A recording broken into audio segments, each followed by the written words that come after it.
And we're back. All right, here we go. Patrons. Thank you, patrons. Woo! I think we're up to 6 now. Yeah. Yes. Actually, thank you, Jay. You're our new patron. Jay, welcome. Thanks. We appreciate you. And we know you're a young man just starting your career, so thank you. That's actually very impressive that you would think to do something like this. So thank you for joining us and for supporting what we're doing on The Pastor and the Professor. They are different. Oh, I spelled that wrong. There are different kinds of Christians, and we're going to look at some of them in the Bible. You Yes. ready? So we did Christians in Hollywood. Now let's look at their counterparts, the real people in the Bible. So here's some real people that you'll recognize in the Bible. And the first one is Peter. Peter is a religious zealot. He's a hypocrite, and he's a challenger. It's got a lot going on. And then also we have... Wait, don't move from Peter. So how we can know that Peter is like that? You see that through Paul's confrontation with Peter about the Gentiles, where he's saying, hey, Peter, you're professing that Jesus is all this fulfillment of the law, and he's the Messiah, and he's the Messiah for everybody. And yet and you try to bring in Gentiles, but then you won't even eat with them because they're not circumcised. You're a hypocrite. And so we see that Peter has a lot of problems. He also is the one that, if you remember how the Passion narrative goes, Peter denies Jesus 3 times when he's asked if he's with Jesus. So, but he's also the guy that goes after the guard and cuts his ear off. Because he had a lightsaber. He's a Jedi Knight. So wait, no, that's Wrong. Hollywood. That's, yeah, you got to separate the real from the, fantasy. Yeah, so Peter, this is where, this is why we call him like the zealous hypocrite, and he's a challenger as well. Yeah. And then we have James, the half-brother of Jesus. So as we were talking about James, and here's a few descriptors of James. Half-brother of Jesus.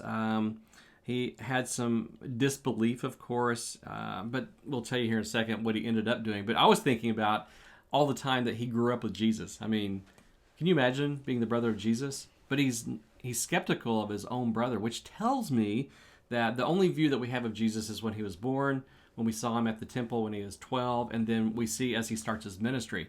There probably weren't any miracles that were happening, so James wouldn't have seen what Jesus actually was, Jesus actually was, until about the time they started to discover it. So no wonder he was skeptical. Where did this miracle stuff come from?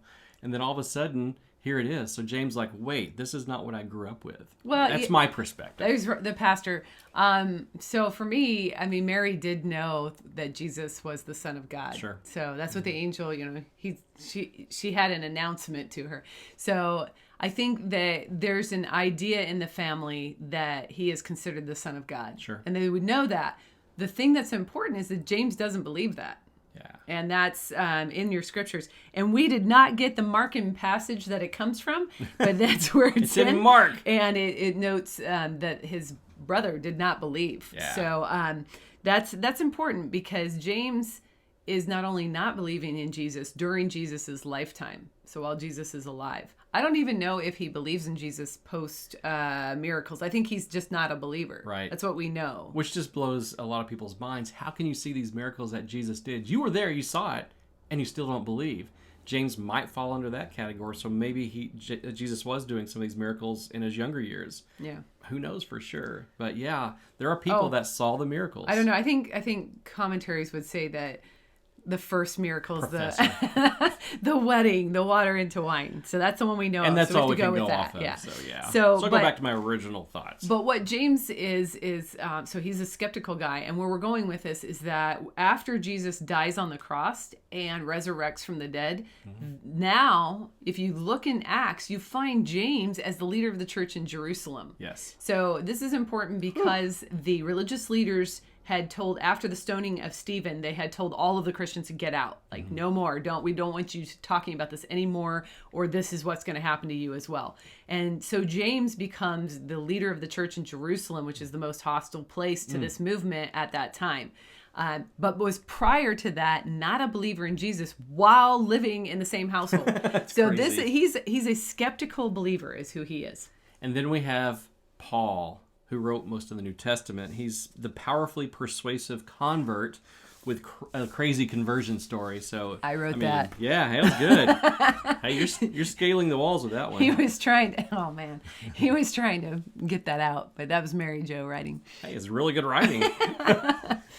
It flowed off the tongue. The powerfully persuasive convert with a crazy conversion story. Man, that really works. You got to read that. It's really good. So we have Paul. Yeah, Paul. You want to say more about Paul? No, I mean, we're getting to less statements about him, but Paul is, we rarely get a Paul in cinema. I mean, I think maybe Ben-Hur a little bit, but he's not an active persecutor of Christians as far as I can remember. He's a Roman, but and then you have like the Mission. There's a guy in there that's not actively persecuting Christians, but he's a bad man who has committed murder. And so you get his conversion. How about Kylo Ren? A little bit, maybe. He starts good and then he goes bad and then he becomes good. So he's got a, what is that arc called? I don't remember. There's a name for that when you start good and then you have the. It's kind of a Vader arc. Same thing. Maybe the hero's journey. No, I don't know. No, it's not. You the guys hero's probably journey. could look it up. Just Google it. Tell us. We're so informative. So we have Paul, who has this amazing conversion story, and he's an active persecutor of Christians, and he comes around to being one of the greatest proselytizers, one of the greatest evangelists in the Christian faith that's recorded in the Bible, and writes most of the Bible, most of the New Testament. Sorry. So we don't see characters like that. Yeah. So there's Paul. Okay. We don't see characters like that in Hollywood. Then we have young Timothy. So he's one that needs encouragement to be bold. We saw a lot of that. So if you read the New Testament, you see that he's just a young guy. He needs that encouragement. Right. And then there's Joseph. Joseph, the father of Jesus. You know, he's not the natural father because it's a miraculous birth, but he is the father of Jesus. And he's important because he is the disbeliever in miracles. Mm-hmm. And not that he always disbelieves in every miracle, but when Mary becomes pregnant, this is not something Joseph is willing to believe right off the bat. So he's like, that's not how people get pregnant. He doesn't say that in the Bible, but we know that's what he's thinking because of his actions, that he's going to put her away quietly. So he's going to quietly not get married to her and break off the engagement. And that's exactly what you would expect if somebody that you were going to get married to in that culture got pregnant. Because you're like, oh, she slept with somebody else. I don't want that anymore. Right. That's not upstanding. Mm-hmm. So he actually has to have an angel tell him it's okay to take Mary as your wife.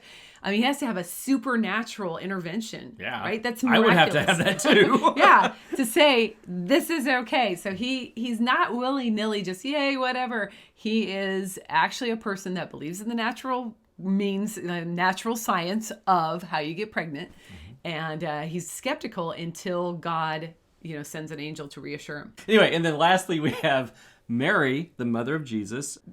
Mary's a faithful and willing questioner. There you go. And so she's willing, mm-hmm. she's faithful to God, and you can see that she has great respect for the Lord, that she is a believer. Yes.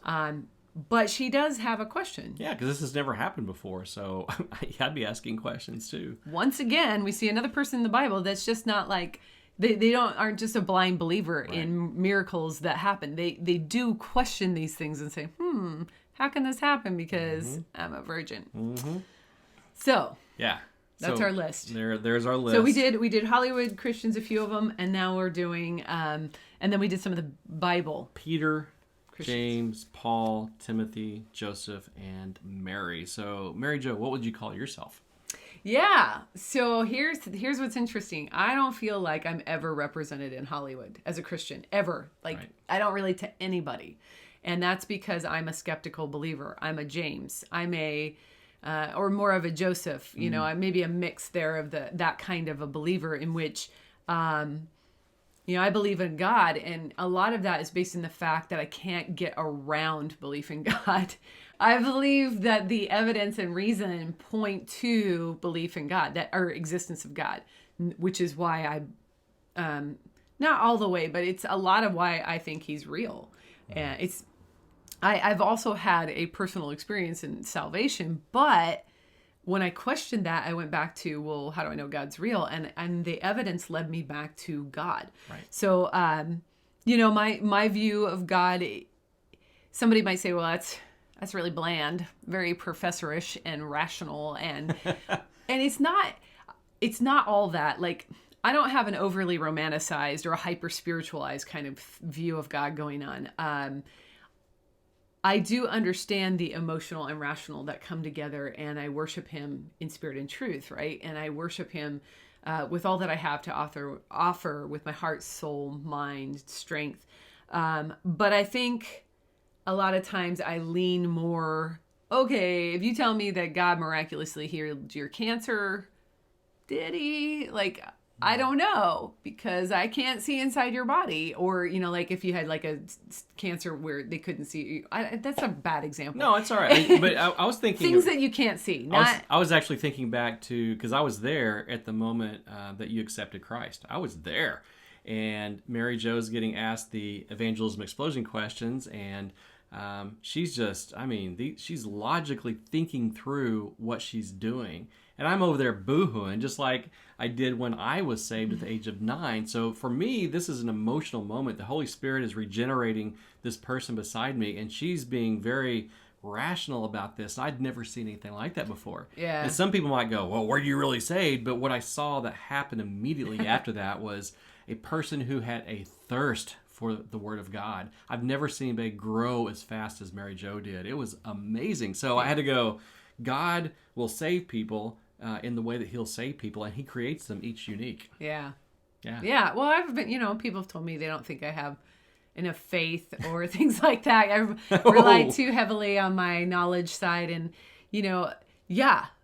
so I am actively pursuing relationship with God because I realize that I tend to lean towards my upbringing, which was methodological naturalism. Mm-hmm. Mm-hmm. So I tend to be skeptical of things first. I tend to not be the believer of things first. Right. And the reason we're bringing this up, I went way into my story that I didn't mean to, but the reason we're bringing this up is that I do not find myself reflected in any Hollywood, right. In any Hollywood character. Like, I can't find myself.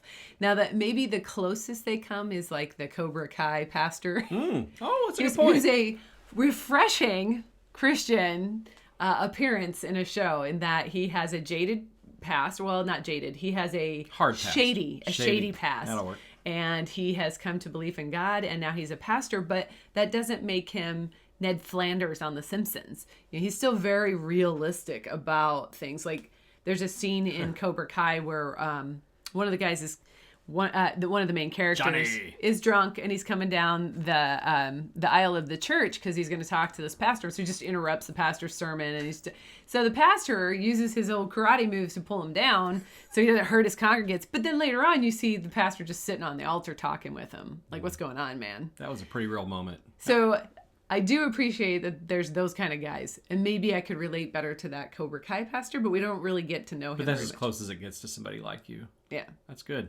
So who would I be out of this list of our people? I'd say I've got a little bit of Paul. Definitely have some Paul, because I'm a challenger. I like to challenge. Oh, we didn't say that about Paul, but yes, he's a challenger. Yeah, he is as well. Peter's also a challenger, but I've got a little bit of Peter in me as well. So there's that. And then Mary, I'm faithful. I sometimes I don't understand what things are doing, but I'm faithful because I know that it's going to work out in the end. So to put me into an amalgam, I'm a Peter, Paul, and Mary. Oh, you're a band. Yes. We should have right here a little interlude with the Peter, Paul, and Mary song. How many roads must a man walk down before they call him a man? Nice. Oh, yeah, that's a good one. Yeah, that's really good. There is a great new resource that is coming out called the Savvy Project. SAVVY, Savvy Project. And it is being designed right now. It is in production. I think they're scheduling it fall 2021, somewhere in there, maybe into 2022. But it's something that's just kind of happened as a brainchild of a couple of people down in Houston. They had some money to invest, and they said, hey, what's a need? And they saw a great need within student apologetics videos. And so what they're doing is they're creating the top-notch videos that can be accessed for free online. And they were needing somebody to give them some direction as far as the content. And they said, hey, Mary Jo, we think you'd be great at that. So Mary Jo's the content director of the Savvy Project. I want you guys to check them out, and their website is... savvyproject.org. And Savvy has 2 V's. Oh, man. It's going to be fantastic. So check that out before it hits the mainstream. You'll be one of the early people to view that. Definitely. Okay. All right. savvyproject.org. When it comes down to it, moving along, when it comes down to it, I don't think Hollywood accurately portrays a lot of people and jobs, professions. Like, they don't I mean, if you talk to a policeman, they're not really accurate on those, or an astronaut, or, firefighters, or any of those. So people's professions. Yeah. So I realize that my critique is a little pie in the sky, that I'm like, hey, I can't find myself in any of your characters. There's probably policemen out there like, neither can I. So, the reason we're addressing this is because Hollywood is such such a powerful medium of communication. It has such a powerful voice in our lives. So, Roger, you mentioned earlier that one of the things we can do is to read books, so that we start to understand characters better, and we get more... it's a form of entertainment where we can actually work through our own issues better through the lives of these characters in the books. Right. Hollywood can do that, which is why we mentioned cinema therapy, because they actually break down how Hollywood is, helping us sometimes work through the things like the Pixar movie Inside Out, where it helps you work through your psychology and your pains and hurts. And but then what else can we do? Like, so you mentioned books. We're not going to stop watching movies because we love them. But what else? What else can we do? I don't have anything in my notes. He's got nothing. Well, Pastor.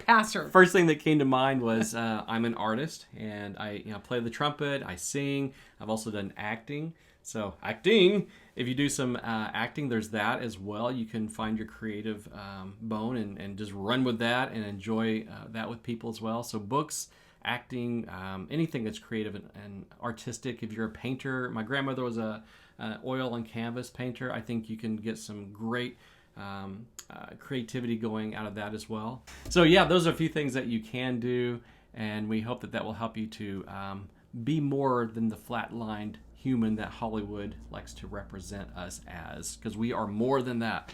Definitely. Yes. Yeah. Well, and Pastor, I think we can get to get in community, get in a group of people, and start to know people in your church community and in your broader community a little bit better, so that you don't go, oh, I'm nervous about that person because they're atheist. No, they're a person that holds to atheist views. So one of the problems I have, I guess, with Hollywood is they flatline people to their views. Yeah. And they are a person who holds those views. So, get to know the people around you, know that they're cognitively complex. They're not reducible to their view at any one given point in time. Right. And so they're a person to be loved. They're a person to be cherished. They're a person that you're going to have conflict with, and you're going to need to work through that. So the Bible is actually a really good resource for that. That's good. Yeah. Thanks for helping me out on that one. You mentioned Inside Out. The class that I'm teaching currently in our church right now is about resolving everyday conflict, and I assigned my class Inside Out, and I want to assign it to you guys too. If you haven't seen Disney's Pixar Inside Out, go check it out. It's another one that you're going to cry on, and then go over to Cinema Therapy and see what their review of it too. So that's a bonus for you guys. Go check that out. So thank you for joining us for this episode of The Pastor and the Professor. On today's episode, we question if Hollywood accurately portrays Christians, and our takeaway is that there are many different kinds of people who profess to believe in Jesus. You can't reduce all Christians down to a single stereotype. Christians are as diverse as the world in which we live. Yeah, so if you need more resources, go check out maryjosharp.com, and then learn the word of the day, which is amalgam. So there's your bonus. Thanks for joining us, guys. We appreciate you.